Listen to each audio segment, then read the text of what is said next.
大家好，今日同大家介紹 HKTV Mall 簡易版應用程式嘅基本操作。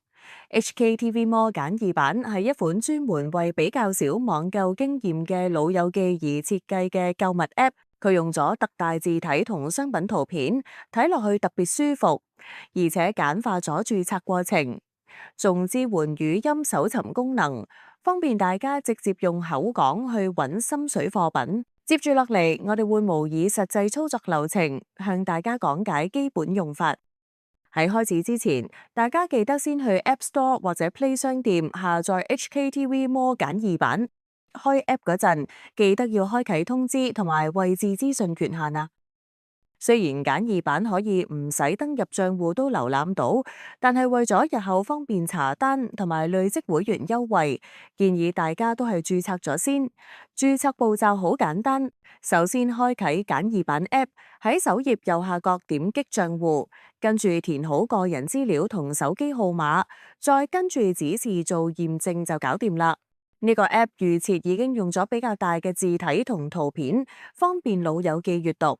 喺主頁可以瀏覽唔同嘅貨品類別，點擊類別就可以睇到各種貨品。另外個 App 仲支援語音搜尋，即係話唔使打字都可以揾到嘢，特別方便。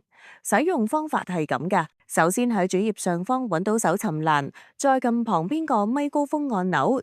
如果係第一次用語音搜尋，可能會要求授權使用咪高峰，記得點選允許。當畫面出現提示嗰陣，就對住手機清晰咁講出你想揾嘅商品名稱或者類別，例如白米或者奶粉。講完之後，App 會自動將你把聲轉做文字，幫你進行搜尋。搜尋完之後，螢幕就會顯示相關嘅商品列表，你可以慢慢瀏覽，點擊你需要嘅商品，或者再用多次語音搜尋都得。揾到啱心水嘅貨品之後，就可以落單購買啦。以下係簡易版嘅購買流程：喺商品列表或者搜尋結果入邊，點開你想買嘅商品，入去商品詳細資料頁。喺詳細頁面，你會見到放大咗嘅圖片、價錢同簡介。確認冇問題之後，點擊購買就可以放入購物車。成功加入之後，畫面會有提示。你可以繼續睇其他嘢，或者隨時點擊畫面下方嘅付款入去購物車頁面檢查。入到購物車頁面之後，請檢查清楚所有商品同數量啱唔啱。如果想改數量或者刪除商品，都可以喺呢一頁更改。確認冇錯之後，點擊上方付款按鈕進入付款頁面。為咗方便各位老友記，程式提供咗多種付款選項，你可以按情況選擇信用卡付款、門市付款或者他人付款。以下係教學，第一種係信用卡付款。首先點擊信用卡付款，確認訂單數量同金額，然後點擊進行信用卡付款。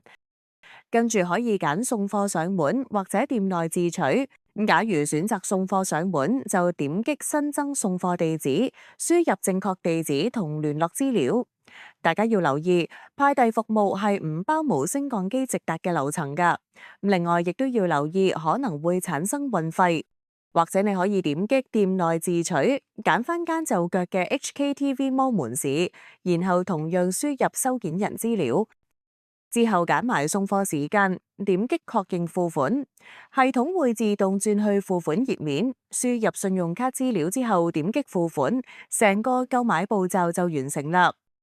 第二種情況，假如老友記冇信用卡，可以點擊門市付款，確認訂單冇錯之後，點擊確定付款。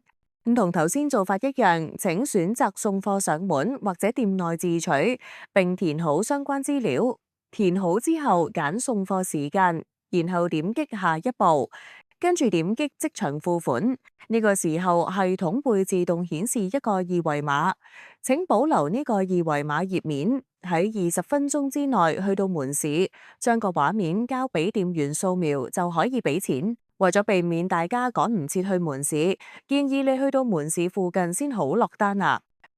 最後一種，老友記亦都可以選擇揾人代付，即係用連結賬戶功能。你可以揾親戚朋友幫手俾錢，同埋設定送貨地址。